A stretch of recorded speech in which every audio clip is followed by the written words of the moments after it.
Well, welcome back to our special coverage. You know, right now on a typical Mardi Gras, streets would be filled with people in beautiful costumes. Parades would be rolling, and then the smell of all those beautiful dishes of food cooking on grills, that would be filling the air. Sadly, the pandemic and now the frigid weather have spoiled even the backup plans. And Carnival historian Arthur Hardy joins us now with what would have been a normal Mardi Gras had it not been for the pandemic, the weather, just a whole bunch of things. Welcome, Arthur. I'm thinking right now I would be on a Rex float. Instead, I've got my Rex shirt on. I'm in a television studio. This is a different year, isn't it? It is so different. We know it's extremely cold outside, and we were talking, do you think the parades would have rolled today had we been in normal times and they were set to roll? Liz, I'm not sure. I do think they would have rolled this morning. I'm not so sure about last night, Proteus and Orpheus. The streets were slick. You know, maybe last night not, but this morning, we can parade in cold. We've done that before. How many people would be brave enough or silly enough to come out to see? I'm not sure. But, Mardi Gras people are strong and hardy, and I have a feeling we'd be on the streets right now. Yeah, with our freezing temperatures, you want a warm cup of something to get your day going. And Rob Masson joins us live to set the scene for us at Cafe Du Monde. Rob. What an assignment, Rob. Hot coffee and beignets. And Liz and Bruce, yeah, we were over there a few minutes ago, got a little warmed up with some of their great cafe au lait, and now we're at Jackson Square. And just to kind of set the scene for you, I mean, this is a Mardi Gras like no other. As you can see, there's hardly anybody out here whatsoever. Decatur Street is still open. They've been closing it periodically through the pandemic, but very, very few people gathering down here on a very, very frigid pandemic Mardi Gras morning. But we did find some group here, the Skeleton Crew. They've been doing it for how many years now? Since 1999, 22 years. And was this pandemic and this cold weather going to keep you down this morning? We have to do it. It's in our blood.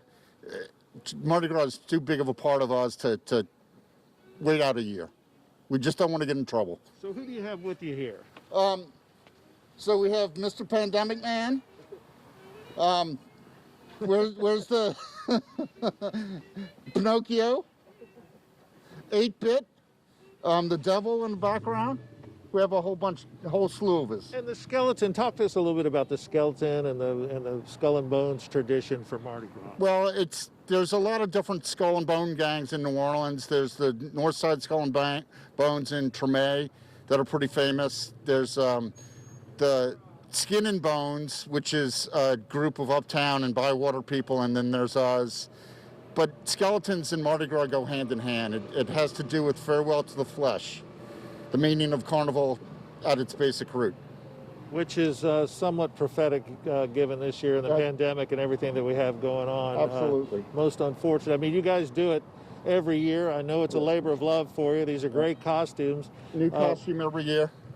I should say we're talking to Chris Kirsch, and Chris, you've been with this group for over 20 years. Yeah, I'm the Grand Poobah. So what's the game plan today? I mean, it's definitely a Mardi Gras unlike any other. Are you guys going to be able to hang all day? We're going to hang as long as we can. What we're doing is we're hiding doubloons. We're going to do a scavenger hunt for people that can't come out because it's too cold, or maybe they can find them tomorrow or the next day or the next day.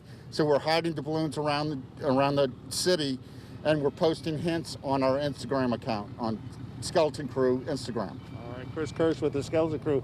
Hope for a better year next year. Great that you guys came out. Happy Mardi Gras to you. Happy Mardi Gras! This time, the crew of Zulu would have been paraded if they were on schedule on Canal Street. Oh my goodness, I know. Even without the parade, though, they do have a message for everyone across New Orleans. On behalf of the Zulu Social Age and Pleasure Club, we welcome you, and we want to say happy Mardi Gras to New Orleans. One of those groups is the Pete Fountain Half-Fast Walking Club, and that usually starts off Fat Tuesday at Commander's Palace. And that's where Rob Masson joins us live. Rob. Hey, Liz, we found a little bit of the spirit of the season here at Commander's Palace, where Pete Fountain's Half-Fast Walking Club is queuing up the band, getting ready to go. You know, normally they get started about 5 o'clock in the morning. Today they're starting it a little bit late, but they are getting into spirit. As you can see, people around here are getting the spirit with them, too. How you doing, darling? Good to see you. Happy Mardi Gras! said she needs a drink. So do I. I'm with Betty Harrell with Pete Fountain's Half-Fast Walking Club. Pete, thank you. Betty, thank you for doing this. My goodness gracious. How many guys you bringing out today?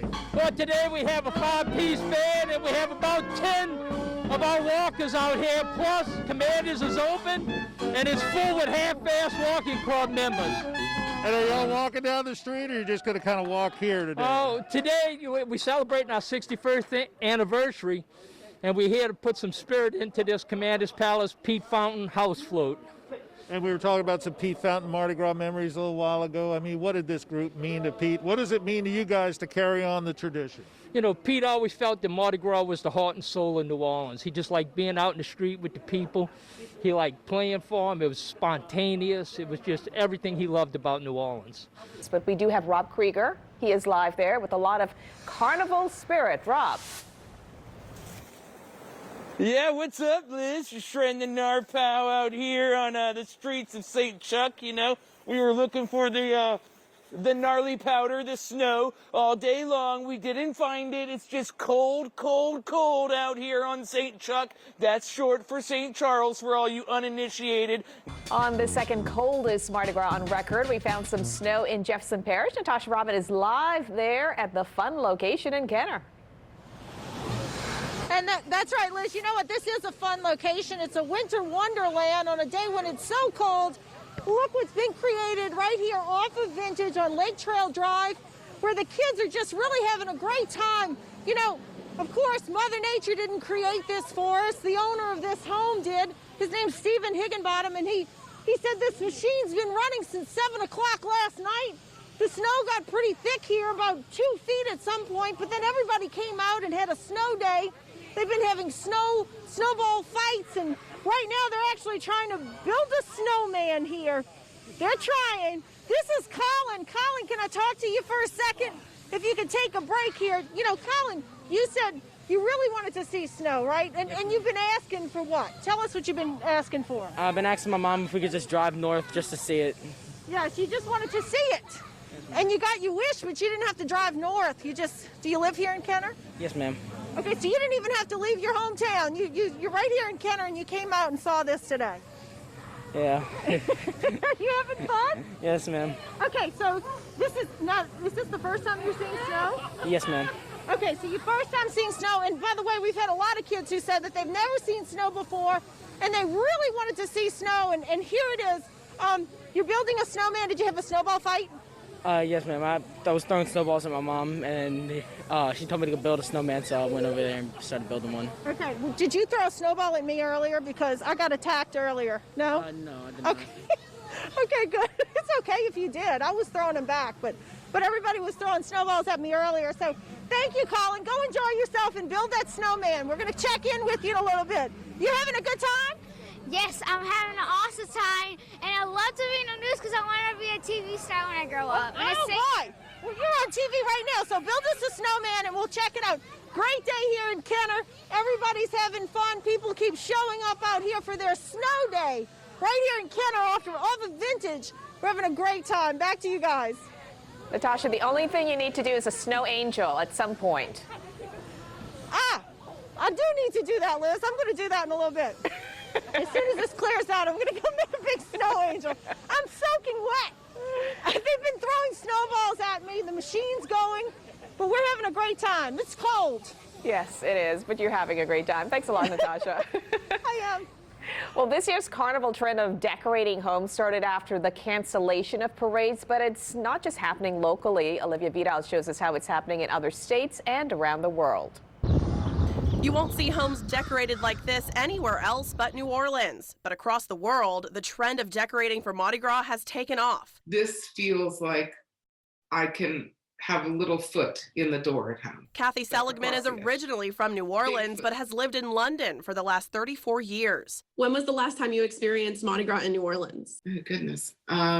I'm really bad at math. Don't tell anyone I went to Newman. This year, she wanted to participate in the house float trend. It just feels really good. And I think it's just what we're all missing. Kathy says in London, most homes are connected and yard space is limited. But with some festive banners and a shiny wreath, carnival time is alive on her block. I was putting everything up at night, and the guards kept driving by looking like, what are you doing, you crazy person? But I just kept going because, like they say, you know, in New Orleans, we parade the crazies. About 3 hours north in York, a Mardi Gras house float is bringing joy to one family. My mental health at the moment was kind of having a rough moment because of what's going on with my mom and everything. And Joy Nick says she's caring for her mother, who has terminal brain cancer. The house float trend has been a good distraction through it all. Really nice to feel connected because I am super isolated because I don't really know anyone else in York. Decorating with what little she could find online and making her own Mardi Gras throws to hand out in the community. All the nurses that have come in to help with my mother, I give them all one. And then I give them the description of it, and they're loving it. Sharing her love for Mardi Gras with others, much like Molly Brown in Abu Dhabi in the United Arab Emirates. So I decided to do like a camel desert oasis thing, like a Mardi Gras oasis. She and her husband took teaching jobs last year, moving the entire family to the UAE. Now she's sharing her love of New Orleans with others. It's been really fun to like tell people about it. In our apartment, we have a family from India that live across, and they saw me putting up the decorations, and she was like, what is this? She says the simple way of celebrating Carnival is exciting other New Orleans expats. And a woman in Egypt contacted me being like, I'm from New Orleans, I didn't know this was a thing. A new norm they hope to continue each year. This is what makes New Orleans special, and it never, once it becomes part of you, it never leaves. I really felt that, you know, I had to be in that number. I'm going to be out there in the snow with a grill and some sausages and listening to WWOZ, and I'm going to be drunk as hell, and my neighbors are not going to know what's happening. Proving that everywhere else, it's just a Tuesday. And she's probably doing that right now. Well, a cold Mardi Gras couldn't stop a couple of would-be parade goers on St. Charles Avenue. Here's Sean Fazan. Out here on St. Charles Avenue, it was pretty empty for a while, and then we came across these fine folks right here with the sign. Let's read it. Ain't nobody here but us chickens, Mamu on the avenue. Guys, what are your names, by the way? Peter Finney. Peter Finney? Jen. Jen? And guys, what brought this idea on just to come out here? Obviously, there's no parades today, but I'm seeing you guys are pretty popular on the avenue. Some horns blowing from cars. What was the idea for this? Well, every year we costume, and so we thought, who are the bravest costumers there are? It's those folks in Mamu and Erath and Eunice, and we can't go there, but we can find our chickens here. And what made you guys want to settle on St. Charles Avenue right here? Is this more of a, hey, it's Mardi Gras, this is where the popular spot is? This is where we are every Mardi Gras. This is our spot right in front of Rain Church, and so we're just keeping the tradition alive and coming down here and sticking with our same spot. And, you know, look, we all know it's different this year, no parades, but how important was it for you guys to still be in the Mardi Gras spirit, as opposed, just because there's no parades, but still be into the Mardi Gras spirit? I think Mardi Gras, when you boil it down, it's not just a societal release valve. It's it's a reminder that despite it all, in our 300 years, we're still here, and no better year than this year to remind us of that. So we're here, we're feeling the freezing cold, and that's a reminder of things to come, but also, you know, that we've made it through, and we're going to keep on keeping on. All right. And how long do you plan on being out here today? Until I can't feel my my body, I guess. I don't know. We change our reservations for lunch. Yeah. And I see you guys got a little bit. You got some, I don't know, some Mardi Gras beverages, so to speak, in the cooler there, keeping you guys, looks like, kind of warm. I mean, you guys are layered up pretty good? Oh, yeah. I can't tell you how many Under Armours I've got. I'm looking for a promotional sign. You know, they can sponsor our Mardi Gras this year. And we thank you for watching Fox 8 News at noon on this Mardi Gras and for watching us online. Our next newscast is at 4 p.m. Until then, have a happy Mardi Gras.